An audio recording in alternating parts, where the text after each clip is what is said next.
If you work within the SEO or PPC industry, then you're probably familiar with working to strict deadlines or meeting constraining timeframes.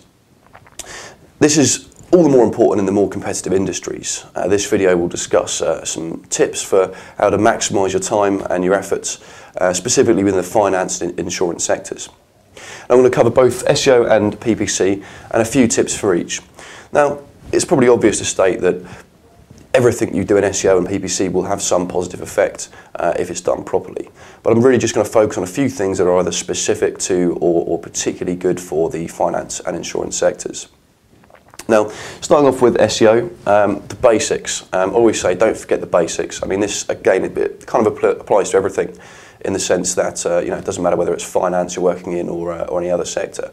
But it's just, it can't be ignored. Getting all your on-page elements in place, everything from metadata to your sitemap and so forth. Although these are really, really basic elements, they do have a strong impact, and getting them in place is usually the easiest part of any campaign anyway. Moving on, rich snippets.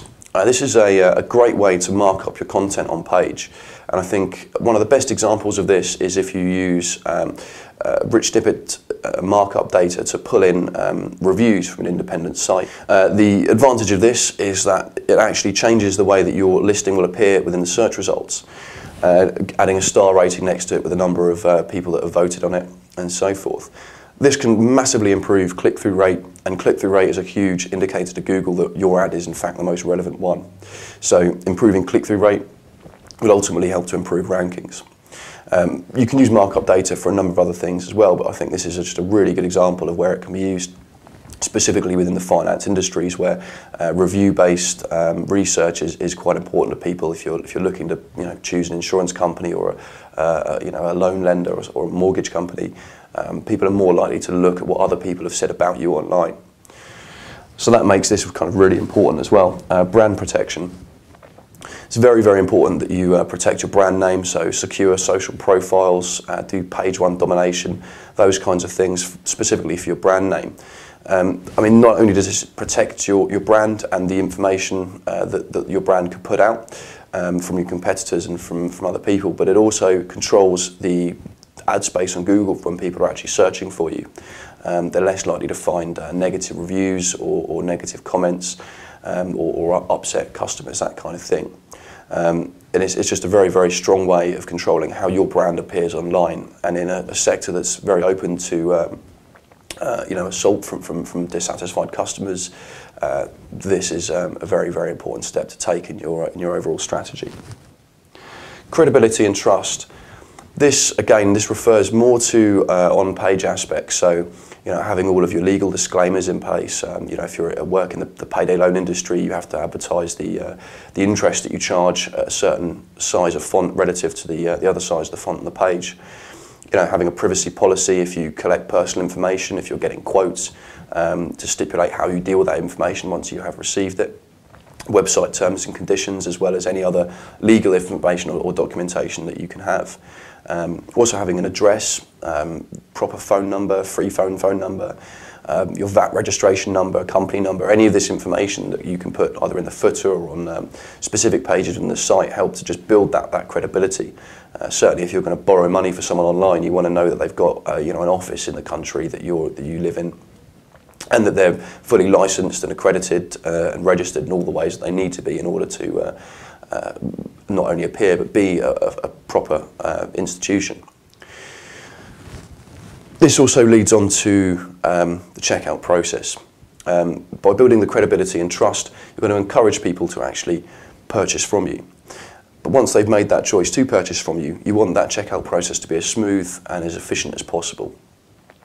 And this ties in a little bit with conversion rate optimization. I won't touch on that too much in this, but ultimately the checkout process for your website needs to meet a few criteria. So don't take people off page if you can avoid it. You see this very often on sites where you click a button to get a quote, and all of a sudden a new page pops up and you're on a HTTPS secure site that's different to the one that you've built all the credibility and trust for, and done all of the work to actually get people to it, just to take them off to go to somewhere else. This can have an impact too if you're actually tracking conversions on the site. Obviously if you take someone off site to a secure page, it may not be possible to track the usage of that page, and so you may not be able to identify where people are dropping out of your goal funnels. But also, a few other things to consider are not to have too many obstacles to conversion. So, if you've got a page that redirects someone and says, right, you can get a quote, but primarily beforehand you need to fill out a form, give us your email address so that you can register with the site, and then you get taken off page and you have to go to your email account, you have to find the email or wait for it to arrive, click a verification link, come back, sign in. All that kind of activity just detracts from what people are trying to do. Now, if you make this analogous to going to a shop and you were queuing in the shop to buy an item that you'd been looking for, and someone came up to you in the queue and said, "All right, fine. Before you buy something, you need to fill out all this information about yourself. We'll send you a letter in the post. If you could just nip home, get that letter, and then bring it in so that we can verify that you are who you say you are." It's going to put people off, and they're going to go to the shop next door. Obviously, there's certain aspects of a checkout system which you know, if you're in the finance or insurance sectors or whatever, you can't ignore. So you're going to have to verify who a person is. But having this as an additional or preliminary step can put people off. If it's integrated properly into the form itself or into the process, then people will be more happy with it. That covers the SEO side of things. For PPC, again, always worth saying, don't forget the basics, but there isn't much you can do in PPC. It's not going to help, but if you're on a limited time frame, or with limited resources, certainly there are a few things that you can do specifically within this sector that I think will make a big difference to any campaign. So remarketing, first of all, specifically for, say, insurance. If you sell someone a policy that runs out after a year, using remarketing to target them after a year or leading up to the end of the year, so maybe 11 months or 11 and a half months in, you could use a remarketing campaign to target them, to remind them to renew their policy or to buy a new policy, that kind of thing. So that can be a really, really useful tool and can be used a little bit more cleverly than your average remarketing that's just kind of produce an ad to follow someone around if they don't buy something. You can use this specifically if they do buy something. Long tail keywords, again, I mean, it's a bit of a basic element, but really can't be ignored. Specifically in the finance and insurance sectors, you're going to find that bidding on keywords is very expensive when you're looking at the big money ones. There's a lot of big players in the game as well that have got huge budgets they can afford to throw at it, and they can afford to take a loss on some heavier keywords in order to get greater brand awareness or coverage and have their ads appear in more places. If you've got a smaller budget or less resources, you're really going to have to do your keyword research and try and identify some niche keywords. It doesn't take long just to find, by adding, if you sell car insurance, add a few words to either side of it in terms of, car insurance brokerage UK or looking for or want to buy, whatever. Something that strong commercial indicators within the keyword as well, so that the people that are searching for it aren't speculatively searching or at the very preliminary stages of research. They're not looking for reviews, that kind of thing. Just so that you can really target the people that are actually looking to get insurance from you.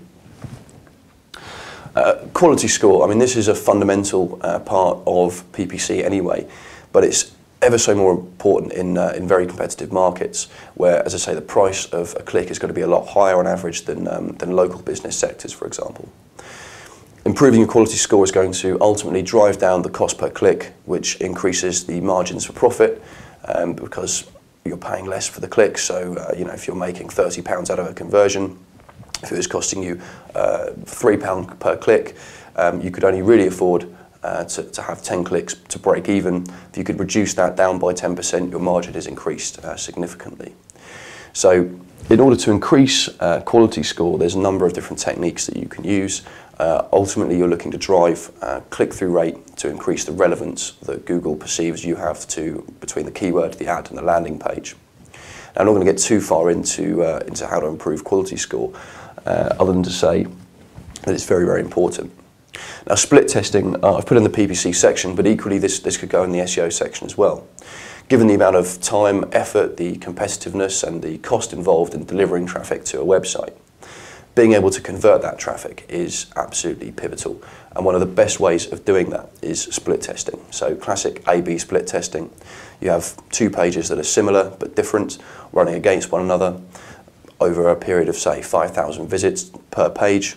You determine which page is converting the best, delete the lowest converting page, make a copy of the highest converting page, change an aspect of it in keeping with conversion rate optimization guidelines, and repeat the process over and over again. I say I can't stress how important this is, and specifically for PPC, if you're using PPC landing pages or even the ads within PPC to split test to improve CTR, which feeds back into quality score. And also for SEO, A/B split testing of landing pages there, different designs, different quote buttons, different types of form, different numbers of fields in the form, that kind of thing can all have a very strong impact. And just to sort of reiterate the importance of doing this, if you're getting 10,000 visitors to your site a month and you convert 100 of those visitors, in order to double the conversions through traffic, you'd have to get another 10,000 visitors to the site a month. Whereas to increase the conversions through split testing or other processes, you're looking at really just increasing the conversion rate from 1% to 2%.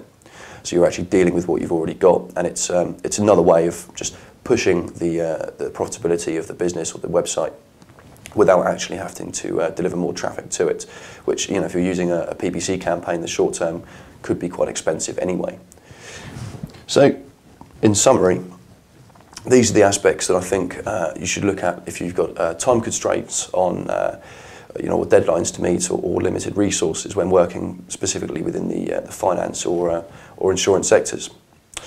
My name's been Alex Sharrett. If you'd like to read more, there's a transcript of the video below, or you can visit our website at www.koozai.com, follow us on Twitter, or you can like us on Facebook. Thanks for listening. Goodbye.